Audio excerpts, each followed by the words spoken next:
누가복음 24장 13절에서 35절입니다. 신약성경 140쪽입니다. 한 절씩 교독해서 읽겠습니다. 그날에 그들 중 둘이 예루살렘에서 20올이 되는 엠마오라 하는 마을로 가면서 이 모든 된 일을 서로 이야기하더라. 그들이 서로 이야기하며 문의할 때 예수께서 가까이 이르러 그들과 동행하시나 그들의 눈이 가려져서 그인 줄 알아보지 못하거늘 예수께서 이르시되 너희가 길 가면서 서로 주고받고 하는 이야기가 무엇이냐 하시니 두 사람이 슬픈 빛을 띠고 머물러 서더라. 그 한 사람인 글로바라 하는 자가 대답하여 이르되 당신이 예루살렘에 체류하면서도 요즘 거기서 된 일을 혼자만 알지 못하느냐. 이르시되 무슨 일이냐 이르되 나사렛 예수의 일이니 그는 하나님과 모든 백성 앞에서 말과 일에 능하신 선지자이거늘 우리 대제사장들과 관리들이 사형 판결에 넘겨주어 십자가에 못 박았느니라. 우리는 이 사람이 이스라엘을 속량할 자라고 바랐노라. 이뿐 아니라 이 일이 일어난 지가 사흘째요. 또한 우리 중에 어떤 여자들이 우리로 놀라게 하였으니 이는 그들이 새벽에 무덤에 갔다가 그의 시체는 보지 못하고 와서 그가 살아나셨다 하는 천사들의 나타나심을 보았다 함이라. 또 우리와 함께한 자 중에 두어 사람이 무덤에 가 과연 여자들이 같음을 보았으나 예수는 보지 못하였느니라 하거늘 이르시되 미련하고 선지자들이 말한 모든 것을 마음에 더디밌는 자들이여 그리스도가 이런 고난을 받고 자기의 영광에 들어가야 할 것이 아니냐 하시고 이에 모세와 모든 선지자의 글로 시작하여 모든 성경에 쓴 바 자기에 관한 것을 자세히 설명하시니라. 그들이 가까이 가는 마을에 가까이 가매 예수는 더 가려 하는 것 같이 하시니 그들이 강권하여 이르되 우리와 함께 유하사이다. 때가 저물어가고 날이 이미 기울었나이다 하니 이에 그들과 함께 유하러 들어가시니라. 그들과 함께 음식 잡수실 때에 떡을 가지사 축사하시고 떼어 그들에게 주시니 그들의 눈이 밝아져 그인 줄 알아보더니 예수는 그들에게 보이지 아니하시는지라. 그들이 서로 말하되 길에서 우리에게 말씀하시고 우리에게 성경을 풀어주실 때에 우리 속에서 마음이 뜨겁지 아니하더냐 하고 곧 그때로 일어나 예루살렘에 돌아가 보니 11 제자 및 그들과 함께한 자들이 모여 있어 말하기를 주께서 과연 살아나시고 시몬에게 보이셨다 하는지라. 같이 읽겠습니다. 두 사람도 길에서 된 일과 예수께서 떡을 떼심으로 자기들에게 알려주신 것을 말하더라. 아멘. 기도하겠습니다. 하나님, 부활의 주님, 지금 우리 곁에 계심을 믿습니다. 말씀하여 주셔서 주의 말씀 듣다가 생명의 충만함을 느끼고 주의 말씀 듣다가 병이 낫고 주의 말씀 듣다가 능력을 경험하는 시간 되게 하여 주옵소서. 예수님의 이름으로 기도하옵나이다. 아멘. 여러분, 오늘은 부활의 뿌리박은 영성이라는 제목으로 하나님의 말씀을 전하고자 합니다. 언제부턴가 영성이라는 말이 많이 쓰이는데 영성이 뭘까요? 영성이 교회 용어 사전을 찾아보면 1부터 몇 번까지 이렇게 정리가 되어 있는데 첫 번째 정의가 이겁니다. 하나님을 믿고 거듭난 모든 자녀에게 주어진 영적인 성품을 말한다. 영적인 성품, 이게 이제 기독교적인 영성입니다. 영적인 성품, 신의 성품에 참여하는 것. 표를 하나 보여주시면요, 이게 이제 미국 갤럽에서 조사한 건데 미국 교인들에 관한 통계 보고서입니다. 잘 보일지 모르시겠지만 제일 높은 데가 이제 1940년대를 가리켜요. 1940년대만 해도 73%가 교인이었는데 점점 내리막길로 가죠. 꼬랑지는 확 내려와 있죠. 이제 2020년이 되면서 절반이 깨지고 그리고 47%가 기독교인이다라고 답을 했습니다. 우리 한국도 마찬가지입니다. 한국 갤럽 조사에 따르면 한국에서 종교인 비율이 2004년까지 54%까지 정점을 찍었다가 2021년이 되면서 40%대까지 떨어졌습니다. 그러니 제도적 종교에 관한 관심이 점점 사라지고 있는 겁니다. 자, 여러분, 그런데요, 재밌는 현상은 다음 표를 하나 더 보여주시면, 이 무슨 표인지 모르시겠죠? 파란색으로 이쪽에 작은 글씨가 써 있는데요, spirituality 이렇게 써 있습니다. 영성이라는 뜻이죠, 영성. 저게 이제 구글 엔그램이라는 도표인데, spirituality, 그러니까 영성이라는 단어의 사용 빈도에 관한 도표입니다. 사람들이 관심이 많으면 많이 검색할 거 아닙니까? 사용 빈도. 1980년대가 되면서 급격히 쫙 올라가죠. 급격히 쫙 올라가고 이제 뒤에 2000년대까지 계속 고점입니다. 자, 여러분, 그러니 무슨 말입니까? 점점 사람들이 제도적인 종교를 떠나면서, 그런데 신기하게도 영적인 일, 영성에 대해서는 높은 관심을 두고 있다는 겁니다. 요가, 단식, 명상, 호흡, 체조, 마음 수련, 마음 공부, 이런 것들이 다 영성과 관련되는 것들이죠. 자, 여러분, 그런데 무엇보다도 영성을 중요하게 생각하는 게 기독교입니다. 기독교 역사 2000년 사막의 교부들, 수도원 운동, 종교개혁, 복음주의 운동 모두 다 영성에 관한 것이었습니다. 우리가 왜 신앙생활을 합니까? 여러분, 왜 신앙생활 하십니까? 단지 천국 가기 위해서 하시는 겁니까? 그럼 우리 사는 이 세상의 삶은 아무 가치가 없는 삶입니까? 우리가 이미 이 땅에서도 하나님 나라를 맛봅니다. 하나님 나라가 도래했고 하나님 나라를 살아내고 하나님 나라를 삽니다. 그게 뭡니까? 예수님을 믿고 예수님을 따름으로 예수님의 성품을 갖는 겁니다. 담는 겁니다. 그래서 하나님 나라의 만복을 누리는 겁니다. 그 기독교 영성의 뿌리가 바로 부활입니다. 부활. 우리의 영성은 부활의 뿌리 박은 영성입니다. 왜냐하면 기독교의 진리의 핵심이 부활이기 때문입니다. 여러분, 이 두꺼운 성경책에서 부활이라는 거 하나만 빼버리면 이건 다 거짓이 됩니다. 가짜 책이 됩니다. 기독교를 무너뜨리려면 부활, 이게 가짜라는 것만 증명하면 됩니다. 신약 성경에 수없이 나오는 수많은 설교들, 스데반의 설교부터 베드로의 설교, 바울의 설교, 다 부활에 관한 설교입니다. 초점이 부활에 맞춰져 있습니다. 예수 그리스도의 십자가와 부활을 믿는 것에서 신앙이 시작됩니다. 부활에 기초한 믿음으로 시작해서 세상 쪽으로, 세상에 완전히 기울여 있고 빠져 있던 마음의 태도와 습관을 바꿔서 하나님의 영광을 위한 실제 삶 마음으로 바꾸어가는 과정이 바로 영성 형성의 과정입니다. 그러니까 여러분, 기독교의 영성은 부활의 영성이라고 해도 과언이 아닙니다. 죽음을 이긴 생명의 영성입니다. 그 김상욱 교수님이라고요. 그 물리학자이시고 대학 교수님이신데 요즘 방송에 많이 나오시는 것 같은데, 제가 이제 한 방송 프로에 나오는 것을 유튜브로 본 적이 있습니다. 그분이 죽음에 대해서 이런 말을 하더라고요. 제가 기억이 나서 다시 찾아가서 타이핑을 쳐서 따왔는데, 말을 들으면서 이렇게 말을 했습니다. 많은 사람들이 죽음이 뭘까 생각할 때 좀 기이한 현상처럼 느껴지기도 하고, 근데 물리학자의 눈으로 우주를 보면 우주에는 죽음이 자연스럽습니다. 오히려 산다는 것, 생명이 더 이상합니다. 왜냐하면 보면 우리 주변의 것들이 대부분이 다 죽어 있습니다.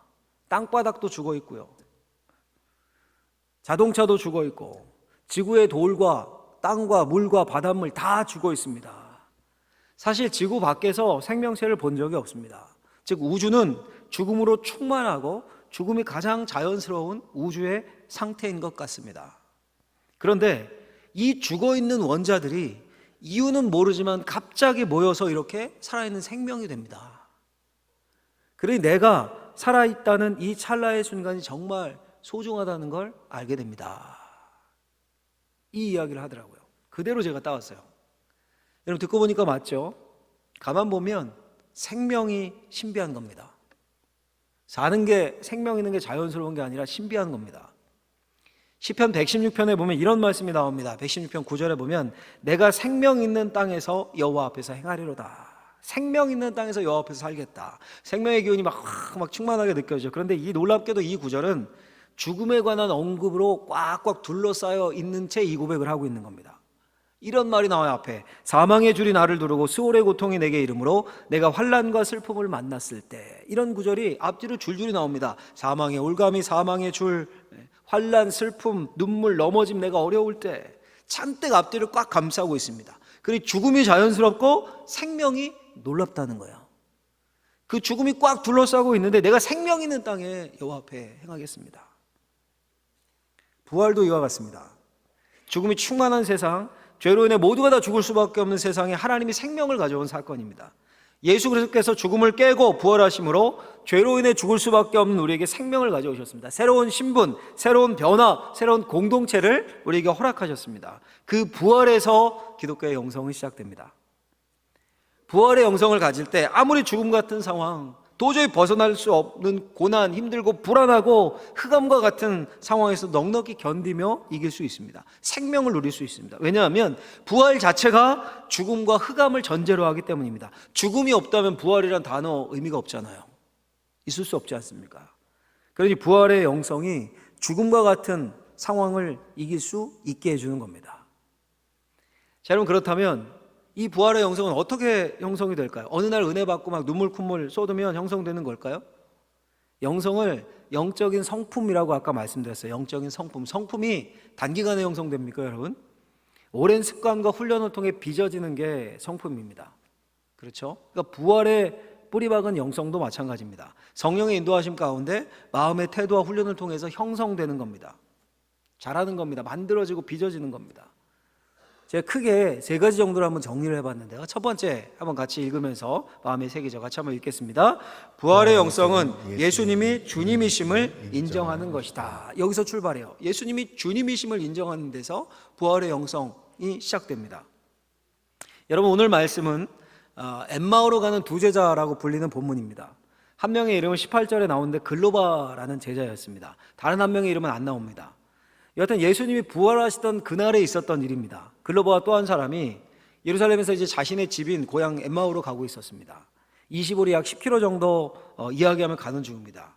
그 이야기는 당연히 예수님의 십자가형에 관한 이야기였습니다. 한 10km쯤 갔을까요? 한 낯선 사람이 와서 길벗으로 같이 동행하기를 청합니다. 함께 가는데 그 낯선 사람이 말을 걸어옵니다. 무슨 이야기를 그렇게 하고 있었습니까?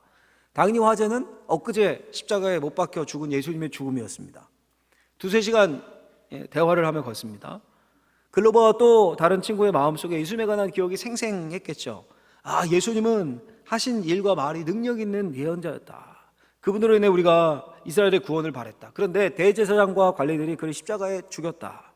그 일이 불과 사흘 전 일인데 오늘 새벽에 어떤 여자들이 예수님의 무덤에 갔다가 시체가 없어졌다고, 그가 살아났다는 천사들의 환상을 봤다고 한다. 우리 친구들, 제자들 몇 사람이 그 말을 듣고 뛰어가서 무덤에 가서 확인하니까 여자들의 말대로 시신은 없는데 무덤은 비어 있었는데 예수는 보지 못했다. 이게 이제 그들의 대화였습니다. 19절에서 24절까지 나오는. 그저 묻고 가만히 듣고 있던 그 낯선 사람이 끼어들어서 말을 시작합니다. 당신들 참 미련하고 성경의 예언을 더디 믿는군요. 그러면서 성경의 계시를, 큰 계시를 쫙 풀어놓습니다. 그리스도 메시아는 고난을 받고 영광에 들어갑니다 부터 시작해서 모세오경과 선지서, 구약 전체를 넘나들면서 메시아에 대해서 쭉 말씀을 하십니다. 그 낯선 사람이 누구였습니까? 예수님, 부활하신 예수님. 예수님이 성경 전체를 가리켜 자신에 대해 풀어주신 겁니다. 드디어 목적지에 도달했을 때 예수님이 가려고 하시자 이번엔 이제 글로바와 다른 제자가 예수님을 잡습니다.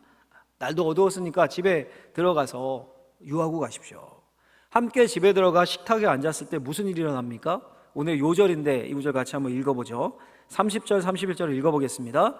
그들과 함께 음식을 잡수실 때에 떡을 가지사 축사하시고 떼어 그들에게 주시니 그때 눈이 밝아져 그인 줄 알아보더니 예수는 그들에게 보이지 아니하시는지라. 아멘. 그들의 눈이 밝아져 그인 줄 알아보더니, 부활하신 예수님을 알아봅니다. 그리고 탄성을 내지릅니다. 32절에 보면 그들이 서로 말하되 길에서 우리에게 말씀하시고 우리에게 성경을 풀어주실 때에 우리 속에서 마음이 뜨겁지 아니하더냐. 아, 어쩐지 길에서 우리에게 말 걸으시고 말씀하시고 성경 풀어주실 때 우리 마음이 뜨거워졌다. 부활하신 예수님을 만난 겁니다. 이 만남을 통해 예수님이 메시아이심이, 예수님이 그리스도이심이, 예수님이 주님이심이 확증되었습니다. 여러분, 오늘 본문을 보면 두 제자가 어떻게 부활하신 예수님을 알아봅니까? 동행하는데 그분인 줄 몰랐어요. 근데 어떻게 알게 됩니까? 하늘에서 불이 내려옵니까? 아니면 눈앞에 구름기둥, 불기둥이 씁니까? 아니면 암덩어리가 떨어지고 막 불치병이 났습니까? 27절에 보면 이렇게 되어 있죠. 27절 말씀 가서 읽어보겠습니다. 같이 읽겠습니다.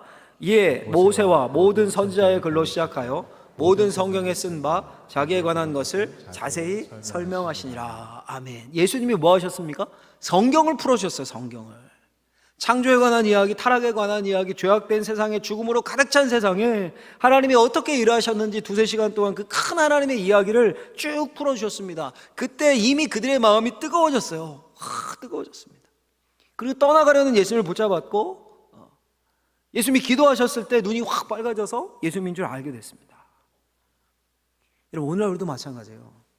우리의 신앙의 여정은, 시작은 부활의 주님을 만나는 것에서 시작합니다. 기독교 영성의 형성, 신의 성품에 참여하는 것도 부활의 예수님을 만나고 그분이 내 주님이심을 알아보고 고백하는 것에서 시작합니다. 그게 어떻게 가능합니까? 예수 그리스도의 영인 성령께서 우리에게 말씀을 풀어주시는 거예요. 성경 전체의 이야기, 하나님의 이야기를 들을 때 마음이 뜨거워져요. 그러다 기도할 때 하나님이 눈을 확 밝혀주셔요. 아, 맞습니다. 주님이 구원자 되십니다. 그 성경의 이야기, 하나님이 온 우주 만물을 창조하셨습니다. 근데 인간이 하나님을 거부하고 배반했습니다. 하나님 떠난 세상에 사망이 왕노릇하기 시작했습니다. 하나님이 그 죄악된 세상을 구원하기 위해 구원 프로젝트를 시작하셨습니다. 한 사람 아브라함, 한 나라 이스라엘을 택하시고 때가 차서 독생자 예수님을 보내셨습니다. 그분이 하나님 나라를 가져오셨습니다. 그분이 죄인인 우리를 사랑하셔서 죽고 부활하셔서 그 나라 백성이 될 길을 활짝 열어주셨습니다. 이제 회개하고 그분을 구주로 고백하고 믿으면 우리는 하나님의 자녀가 됩니다. 죽음이 만연한 세상에서, 불안한 세상에서 생명의 땅에 거하게 됩니다. 그분의 영이 성령께서 우리 가운데 계시며 주님이 하늘 보좌 우편에 계시다가 반드시 다시 오십니다. 이게 성경의 이야기, 예수의 영인 성령께서 우리에게 풀어주시는 이야기입니다. 하나님 나라의 복음 이야기. 이걸 들을 때 우리의 마음이 뜨거워져야 돼요. 뜨거워져야 돼요. 그리고 기도할 때 성령이 역사하셔서 우리 눈이 밝아지는 겁니다.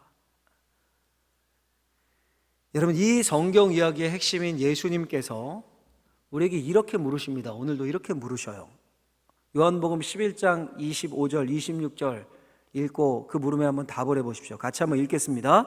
예수께서 이르시되 나는 부활이요 생명이니 나를 믿는 자는 죽어도 살겠고 무릇 살아서 나를 믿는 자는 영원히 죽지 아니하리니 이것을 내가 믿느냐? 아멘. 믿으십니까?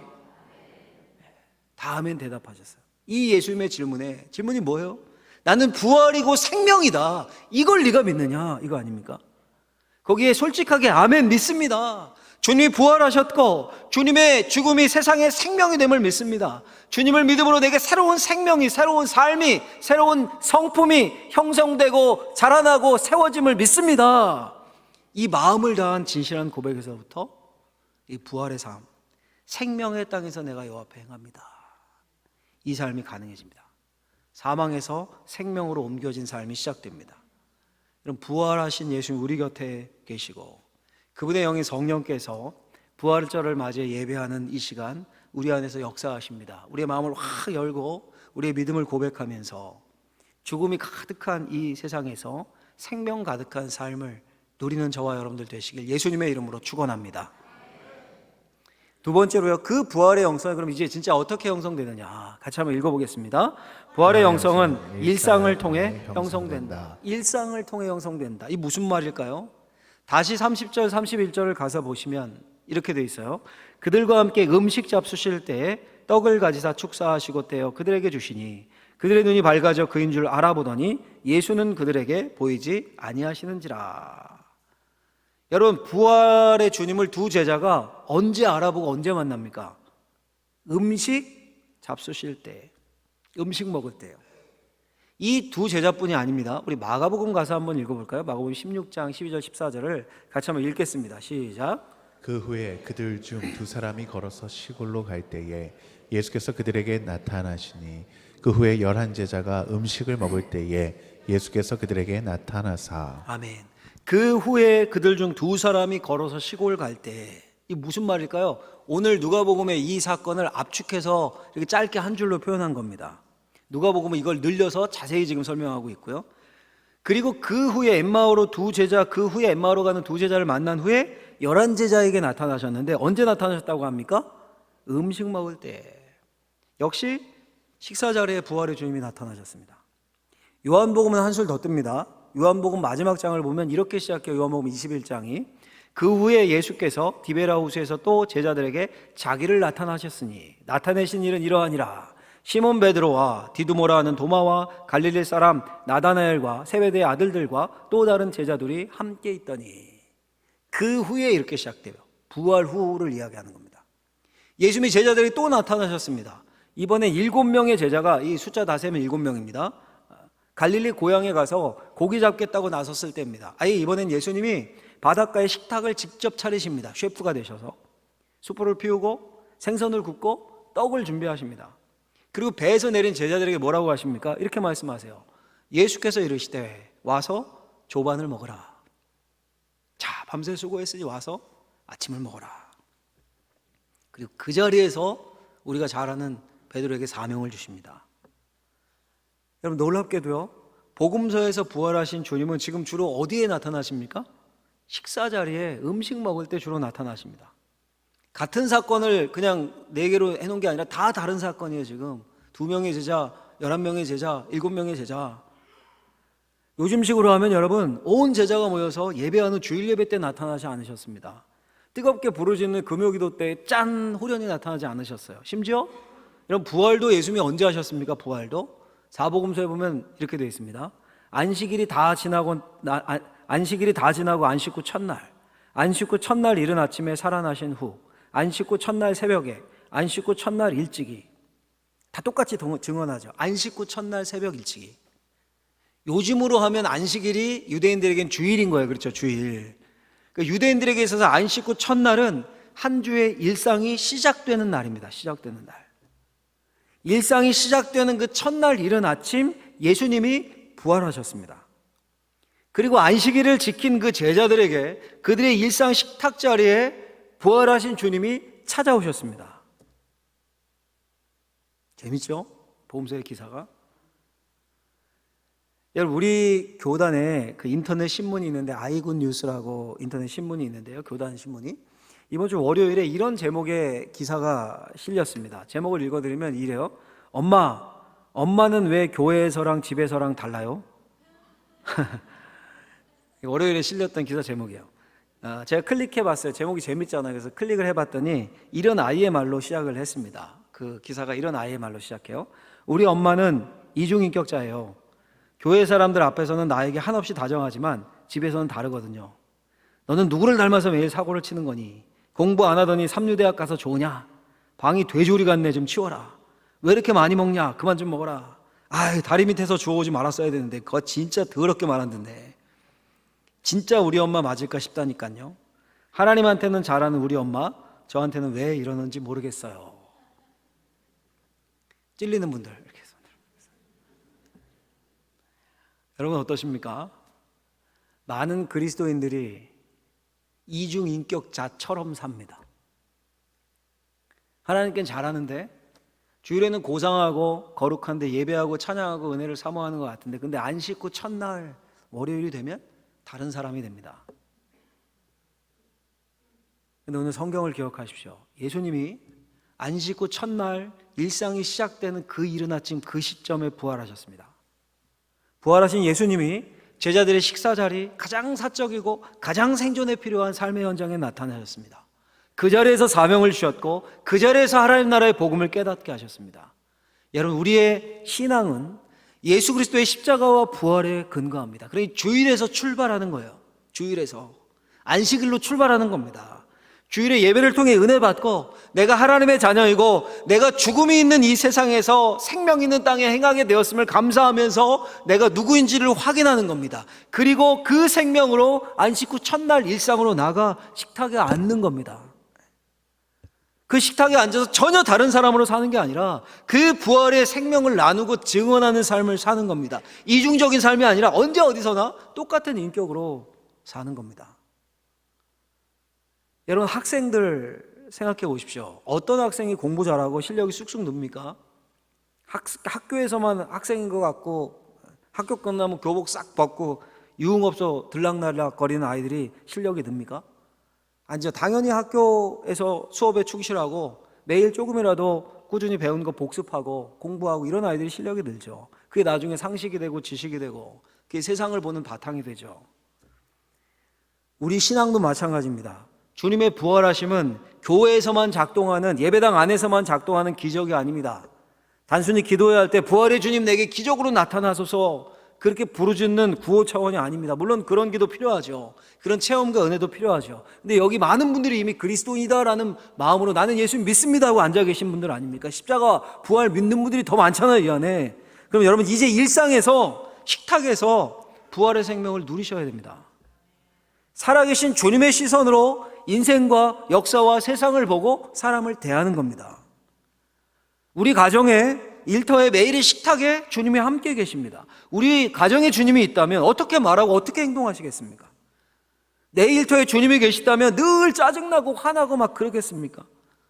모든 일을 하는 일 막 불안하고 막 그렇겠습니까, 여러분? 부활하신 주님이 제자들 만나서 처음 하셨던 말씀이 뭡니까? 너희에게 평강이 있을지어다. 할렐루야. 무슨 일이 있어도 주님이 주시는 평강이 마음에 있지 않겠습니까? 그런 삶을 통해 부활의 영성이 형성됩니다. 매일 먹는 음식이 우리를 자라게 하고 건강하게 하듯이 일상에서 부활의 생명으로 말씀과 기도로 그리스도인답게 순종하고 사는 것에서 우리의 영성이 형성됩니다. 신의 성품에 참여하는 자가 됩니다. 그런 사람 특징이요, 함께 하고 싶은 사람이 돼요. 예수님의 향기가 납니다. 저와 여러분들이요, 이런 영성을 가진 사람들로 자라나기를, 성장하기를 예수님의 이름으로 간절히 축원합니다. 세 번째로요, 부활의 영성은 어떻게 형성되냐 하면 같이 한번 읽어보겠습니다. 부활의 영성은 친구들, 곧 관계 안에서 형성된다. 부활의 영성은 친구들, 특별히 믿음의 친구들, 믿음의 식구들, 관계 안에서 형성됩니다. 여러분, 복음서가 기록하고 있는 예수님의 부활 기사를 보면 참 흥미로운 점을 발견할 수 있습니다. 대부분 예수님이 혼자가 아니라요, 함께 있을 때 나타나십니다. 거의 다. 오늘 본문만 해도 엠마오로 가는 한 제자입니까? 두 제자입니까? 두 제자잖아요. 본문의 시작이 아예 딱 못을 박습니다. 그날에 그들 중 둘이, 처음엔 익명으로 처리합니다. 제자 중 2명이. 그러다가 이 저자 누가가 부활 사건의 확실성을 더하고 싶었는지 나중에서 한 명의 이름을 밝힙니다. 18절에 그 한 사람이 글로바라 하는 자가. 이름 밝히면 소위 빼박이라고 확실한 거 아닙니까? 물어보라는 거죠. 물어보라는 겁니다. 주님의 부활이 확실하다는 겁니다. 이 글을 읽으면서 의심가면 글로바 가서 물어봐라, 이 말입니다.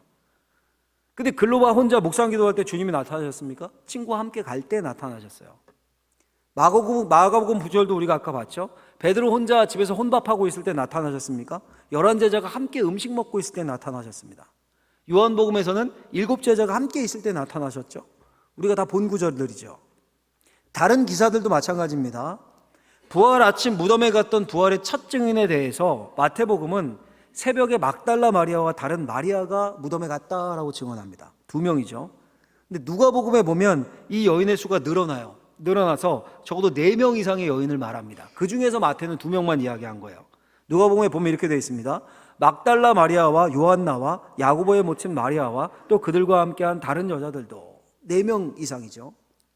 심지어 바울은 뭐라고까지 얘기합니까? 이렇게까지 얘기합니다. 그 500여 형제에게 일시에 보이셨나니. 500여 형제에게 일시에 보이셨다. 그럼 뭘 보여주는 겁니까?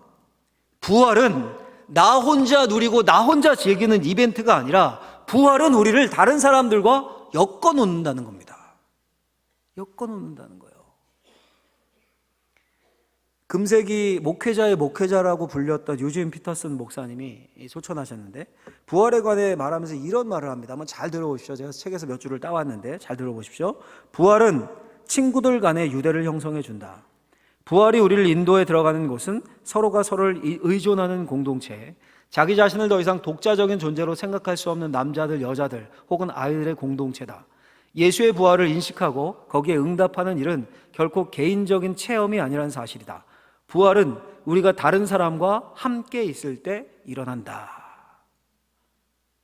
여러분, 이게 얼마나 중요한지 모릅니다. 언제 여러분 살아있음을 느끼십니까? 아, 내가 살아있구나. 죽음을 볼 때예요.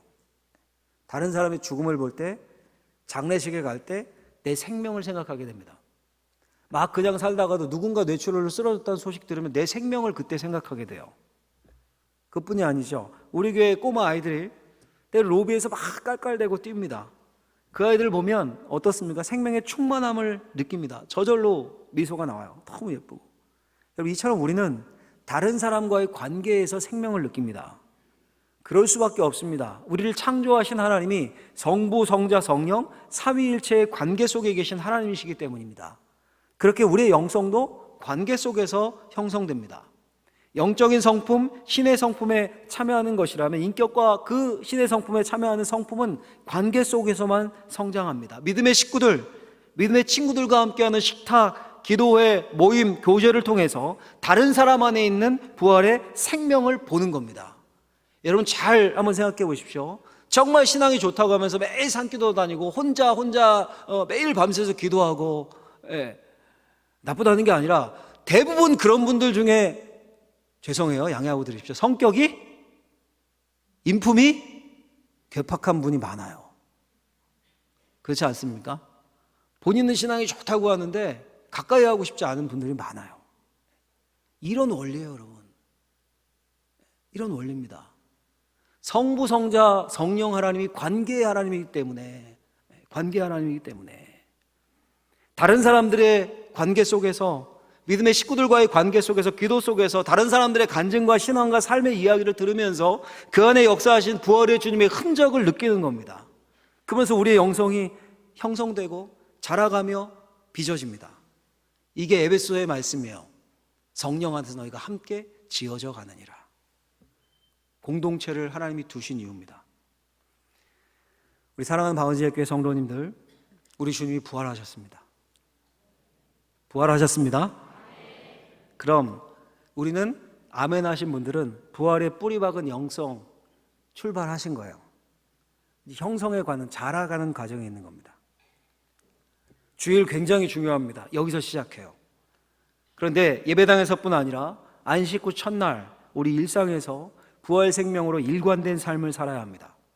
우리의 관계 속에서, 특별히 교회 공동체 속에서 부활의 주님이 일하시는 것을 봐야 합니다. 상대방의 이야기를 귀담아 들어야 합니다. 죽음의 기운이 충만한 깨진 세상에서, 그래서 세상에 이렇게 분열이 많고 타락 이후 죄악된 세상이기 때문에 그렇게 싸우고 전쟁을 하고 아무리 막으려고 해도 안 되는 거예요. 근데 그 죽음이 가득한 세상 가운데 내가 생명 있는 땅에 거합니다. 시편 기자의 고백처럼 우리가 부활의 생명으로, 주님이 주시는 평안으로 살 수 있는 저와 여러분들이 될 수 있길 예수님의 이름으로 축원합니다. 기도하겠습니다. 하나님 감사합니다. 우리를 위해 부활하신 주님, 부활 후 제자들에게 나타나셔서 하신 말씀, 너에게 평강이 있을지어다. 이곳에 있는 우리 모두에게 주님이 주시는 평강이 있게 하시고 부활 생명으로 기쁨이 넘치는 삶이 되게 하여 주옵소서. 예수님의 이름으로 기도하옵나이다. 아멘.